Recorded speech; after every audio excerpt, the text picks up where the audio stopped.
मेरे प्यारे दोस्तों, आज हम आपके लिए एक ऐसा वाकया लेकर आए हैं जिसे सुनकर आपके रोंगटे खड़े हो जाएंगे। यह एक ऐसी कहानी है जो आपके दिल को झकझोर कर रख देगी। एक नाजुक सी लड़की भीगी बारिश में लरजती हुई अपनी कपकपाती सांसों के साथ एक बूढ़े फकीर की झोपड़ी तक जा पहुंचती है। और फिर जो कुछ उस अक्लमंद और सयाने फकीर ने उस घबराई हुई लड़की से कहा और किया, वह सुनकर आप हैरानी में डूब जाएंगे। यह जंगल कोई आम जगह नहीं था। यह एक ऐसा वीरान और खौफनाक जंगल था जहां रात के सन्नाटे में इंसान तो क्या, जानवर भी कदम रखने से डरते थे। उसी सुनसान जंगल में करीब 60 बरस का एक बूढ़ा फकीर रहता था, जिसे लोग दूर दूर तक बाबा रहमत के नाम से जानते थे। उसकी कमजोर मगर बुलंद कामत शख्सियत और तेज आंखों की रोशनी में आज भी एक खास रौब बाकी था। बरसों से वह इस वीराने में अपनी झोंपड़ी बनाकर तन्हाई काट रहा था। एक रात का जिक्र है जब आधी रात का वक्त था। जंगल की हवा डरी हुई सी शोर मचा रही थी। बादल गुस्से से गरज रहे थे। बिजली आसमान को चीर रही थी और बारिश ने हर दरख्त को हिलाकर रख दिया था। बाबा रहमत हसबे मामूल अपनी झोंपड़ी में बैठे, कभी सोचों में गुम और कभी धीमी आवाज में गुनगुना रहे थे। अचानक दरवाजे पर एक दस्तक ने सब कुछ बदल दिया। एक बार नहीं, बार बार खटखटाने की आवाज, जैसे कोई जान बचाकर पनाह लेने आया हो। बाबा रहमत चौंक गए कि इस वीराने में आधी रात को कौन आ सकता है। वह तेजी से उठे और दरवाजा खोल दिया। सामने का मंजर देखकर उनकी आंखें लम्हा भर के लिए जमसी गईं। सामने एक निहायत हसीन मगर सहमी हुई लड़की खड़ी थी। बारिश ने उसके कपड़ों को भिगा दिया था और वह कांप रही थी। उसकी आंखों में ऐसा खौफ था जैसे कोई बड़ी मुसीबत उसके पीछे हो। बाबा रहमत ने गहरी सांस लेकर नरम लहजे में कहा, बेटी, तू कौन है और ऐसी रात के वक्त इस जंगल में अकेली कैसे आ गई? बाहर तो आंधी है, अंधेरा है और बारिश जोरों पर है। तू कहां से आई है और किसके भरोसे पर निकली हो? लड़की ने कपकपाती आवाज में कहना शुरू किया। बाबा जी, मेरा नाम नूर है और मैं गांव नूरपुर की रहने वाली हूँ। वहां के कुछ जालिम लोग मेरे पीछे पड़ गए हैं। मेरी इज्जत पर उनकी बुरी नजर है। वह मुझे नुकसान पहुंचाना चाहते हैं। मैंने किसी तरह अपनी जान बचाई और सीधा भागकर आपकी झोंपड़ी तक पहुंच गई हूँ। बाबा रहमत की आंखों में सोच की लकीरें उभर आईं, लेकिन उन्होंने मजीद कुछ पूछे बगैर दरवाजा जरा और खोल दिया और कहा, बेटी, डरने की जरूरत नहीं, अंदर आ जाओ। यहाँ तुझे कोई तकलीफ नहीं पहुंचा सकता। लड़की जैसे तैसे हिम्मत करके झोंपड़ी में दाखिल हुई। उसके भीगे कपड़े बदन से लिपटे हुए थे। चेहरे पर थकन और खौफ नुमाया था। बाबा रहमत ने उसे ओढ़ने के लिए एक पुराना कपड़ा लाकर दिया और कहा, बैठ जाओ, घबराहट छोड़ो। अब पूरी बात बताओ कि मामला आखिर क्या है। लड़की ने थरथराते लहजे में कहा, बाबा जी, मैं नूरपुर के मशहूर फरीद मोची की बेटी हूँ। कुछ दिन पहले मेरे वालिदैन इस दुनिया से रुखसत हो गए। उनके जाने के बाद जैसे गांव के चंद मर्दों का रवैया बदल गया। पहले वह अजीब नजरें डालते थे, फिर इशारे करने लगे और अब तो वह खुलकर मुझे धमकाने लगे कि अगर हमारे साथ न चली तो नुकसान उठाना पड़ेगा। वह मेरी कमजोरी को एक आसान शिकार समझने लगे हैं। मैंने जान बचाने के लिए सीधा जंगल का रुख किया और यहाँ पहुंच गई। बाबा रहमत खामोशी से उसकी हर बात सुनते रहे।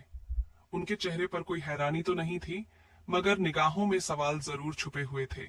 वह उस लड़की की आंखों में झांकने लगे और दिल ही दिल में सोचने लगे कि क्या वाकई यह बच्ची किसी बड़ी मुसीबत से भागकर आई है या इसके पीछे कोई और कहानी है। वह लड़की कभी हल्की सी मुस्कान देती और कभी अपने भीगे बालों को संभालती। उसकी हरकलात में कुछ ऐसा था जिसने माहौल को और परअसरार बना दिया। सामने वह नाजुक अंदाम लड़की एक बूढ़े फकीर के साथ पुरानी झोंपड़ी में बैठी थी और कोने में जलता मध्यम दिया सब मंजर को और ज्यादा ड्रामाई बना रहा था। बाबा रहमत बरसों से अकेले उस वीरान जंगल में जी रहे थे और आज पहली बार उनकी खामोश रात में एक अजनबी लड़की की मौजूदगी ने सब कुछ बदल दिया था। उनके दिल में हमदर्दी के साथ साथ एक अनोखी बेचैनी भी पैदा हो रही थी। वह अपने दिल को समझा रहे थे, मगर उनके अंदर सवालों का तूफान जरूर उठ खड़ा हुआ था। अचानक वह लड़की नरम आवाज में बोली, बाबा जी, मुझे बहुत डर लग रहा है। बाहर अंधेरा ही अंधेरा है। क्या मैं यह रात आपकी झोंपड़ी में गुजार सकती हूँ? सुबह होते ही चली जाऊंगी। क्या आप मुझे थोड़ी पनाह दे देंगे? बाबा रहमत के दिल में जैसे एक जज्बा जाग उठा। उनकी आंखों में रोशनी बढ़ गई और चेहरे पर हल्की सी मुस्कान उभरी। वह बोले, बेटी, घबराने की कोई बात नहीं। यह रात चाहे कितनी ही तूफानी क्यों न हो, ये झोंपड़ी तेरे लिए पनाह गाह है।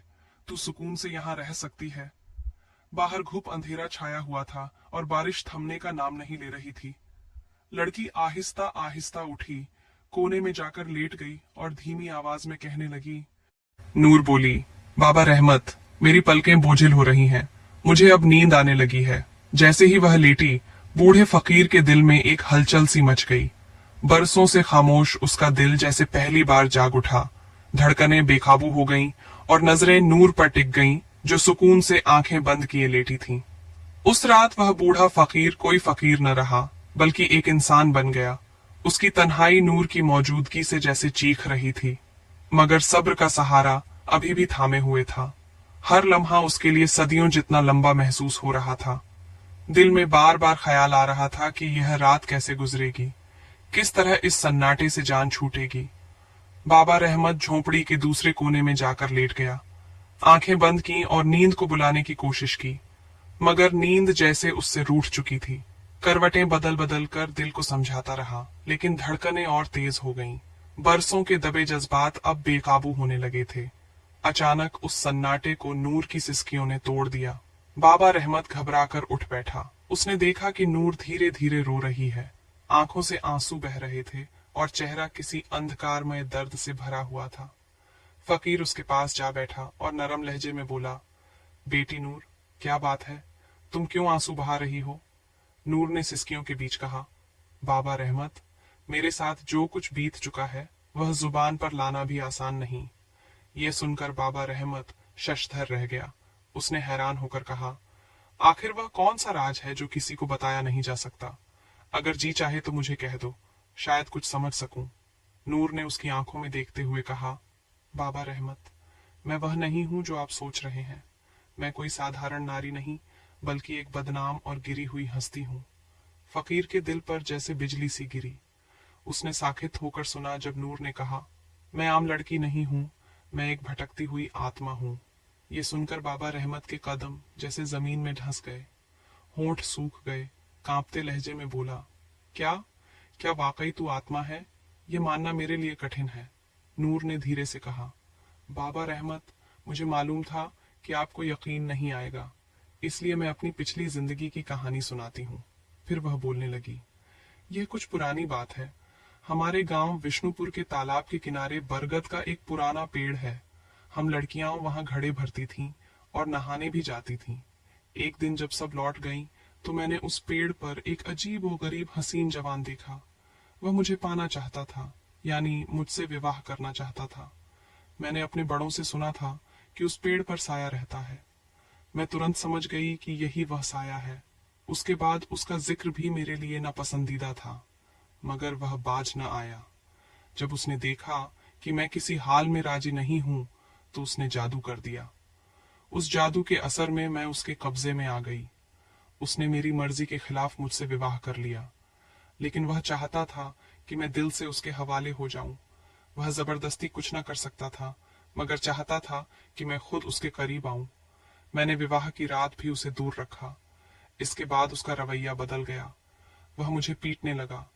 जब मेरा जिस्म अर्धमृत सा हो गया, तो उसने कहा, तू मर जाएगी, मगर तेरी आत्मा को सुकून तभी मिलेगा जब तू किसी बूढ़े पुरुष के साथ संबंध बनाएगी।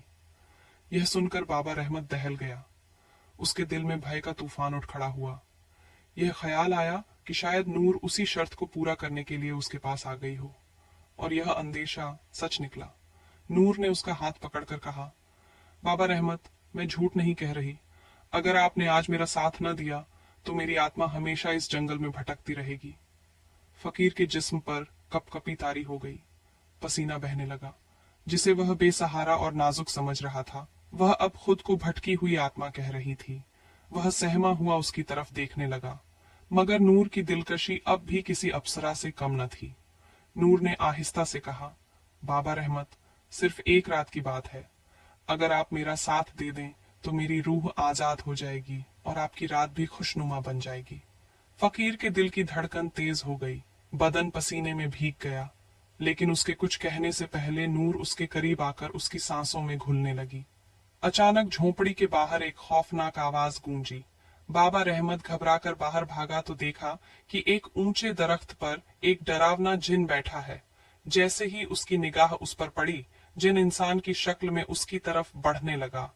फकीर ने पलटकर नूर को देखा और पूछा, ए नूर, तू आखिर है कौन? मगर नूर ने कोई जवाब न दिया। उसका चेहरा बिल्कुल सन्नाटे में डूबा हुआ था, जैसे किसी और दुनिया में खो गई हो। अब वह जिन करीब आ गया, उसकी आंखें दहकते अंगारों की तरह थीं। बाबा रहमत ने कांपते होठों से कहा, तू कौन है? जिन गरज कर बोला, मैं वही हूं जिसने नूर को तेरे पास भेजा है। यह सुनकर फकीर को सब समझ आ गया। यह सब एक जाल था। वह जिन नूर को अपनी कायद में रखकर उसके जरिए बाबा रहमत को बहका रहा था। फकीर ने गुस्से से कहा, तेरा यह काला जादू मुझ पर कारगर नहीं होगा। क्या समझा था तू, एक हसीन लड़की भेजकर मुझे गुमराह कर देगा? जिन हंसकर बोला, भटक तो तू पहले ही गया था। अगर यह नूर अपने आप को आत्मा न कहती तो तू कब का अपने जज्बात में बह चुका होता। फकीर ने नदमत से नूर की तरफ देखा। वह सर झुकाए बैठी थी। उसकी आंखों में शर्मिंदगी के आंसू तैर रहे थे। वह सोच रही थी कि उससे कितना बड़ा गुनाह करने वाली थी। जिन ने दहाड़कर कहा, अब तू मेरे जाल में आ ही गया है, बूढ़े फकीर। बूढ़े फकीर ने आंखें मूंद लीं और दिल ही दिल में सोचा, मैं आखिर इस मुसीबत से छुटकारा कैसे पाऊं? फिर उसने आंखें खोली और नूर की तरफ देखकर बोला, अपने दिल पर हाथ रख और सोच, तू ये क्या करने जा रही थी? मैंने उम्र भर किसी औरत के साथ कोई गलती नहीं की। फिर तू क्यों चाहती थी कि मेरी बरसों की मेहनत जाया हो जाए, जो मैंने नफ्स की बुराइयों से लड़कर संभाली है? जरा अपने अंदर झांक और समझ, तू आखिर क्यों यह सब करने लगी थी? फकीर यह बात कह ही रहा था कि इतने में जिन फिर दहाड़ उठा और बोला, ए बूढ़े फकीर, अब कुछ नहीं हो सकता। वक्त हाथ से निकल गया है। जो मुकद्दर था वह अब होकर रहेगा। उसी लम्हे नूर ने लरजते हुए फकीर की तरफ देखा और कहा, बाबा रहमत, मुझे मालूम नहीं कि सच क्या है और झूठ क्या। मेरा तो बस इतना मानना है कि किसी तरह मेरी बेकरार रूह को सुकून मिल जाए। बूढ़े फकीर ने नरम लहजे में जवाब दिया, ए नूर, सुकून का रास्ता कभी आसान नहीं होता। अपने दिल की आग बुझाने के लिए तुझे खुद को पहचानना होगा। अपनी भटकी हुई रूह की जंग तुझे खुद ही लड़नी पड़ेगी। फिर उसने आंखें बंद करके धीरे से कहा, यह जद्दोजहद रूह की है। इसमें कोई और तेरा सहारा नहीं बन सकता। यह लड़ाई तुझे अकेले ही लड़नी है। फकीर की यह बात सुनकर नूर जैसे जाग उठी। उसने धीरे से आंखें बंद की और सरगोशी की, बाबा रहमत, शायद आप ठीक कह रहे हैं। अब यह जंग मुझे खुद ही लड़नी होगी। फिर उसने आंखें खोलते ही उस खौफनाक जिन की तरफ देखा और गरजदार आवाज में कहा, हाँ, मैं तैयार हूं। नूर आगे बढ़ी। उसके चेहरे पर अब डर नहीं था, बल्कि हौसले और जुर्रत की रोशनी चमक रही थी। उसने हाथ बढ़ाकर उस होलनाक जिन को काबू करने की कोशिश की। जिन ने रोका, मगर तब तक बहुत देर हो चुकी थी। जैसे ही नूर का हाथ उसके हाथ से टकराया, आसमान पर एक जबरदस्त तूफान बरपा हो गया। हवा की शिद्दत इतनी बढ़ गई कि सारा जंगल लरजने लगा। जिन आसमान में चीखता हुआ उड़ने लगा। वह जान बचाने की तगोदो करता रहा, मगर अब सब खत्म हो चुका था। नूर के वजूद में वह ताकत जाग उठी थी जो भटकी हुई रूह को रहाई दिलाने वाली थी। अब नूर किसी की मोहताज न रही थी। वह अपनी कुव्वत से उस जिन का खात्मा करने निकली थी।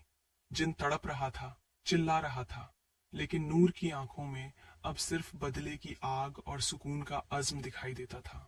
नूर ने अपनी पूरी ताकत लगाकर उस जिन को जकड़ लिया और एक आखिरी झटके से उसकी रूह को चीर डाला।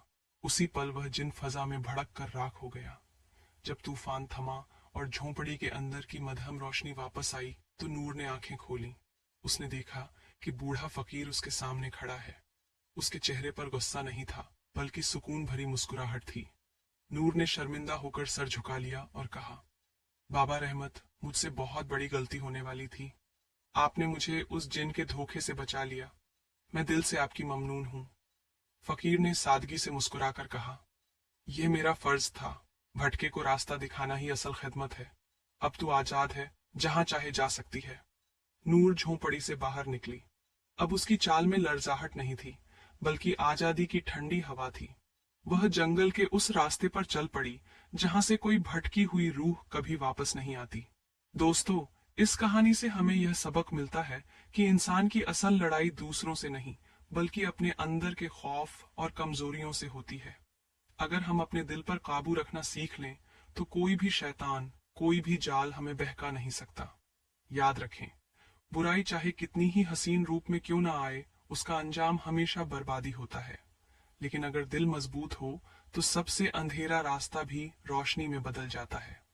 अगर आपको यह कहानी पसंद आई है तो वीडियो को लाइक करें, अपने दोस्तों के साथ शेयर करें और मजीद डरावनी और सब खामोश कहानियां सुनने के लिए हमारे चैनल को सब्सक्राइब करना न भूलें।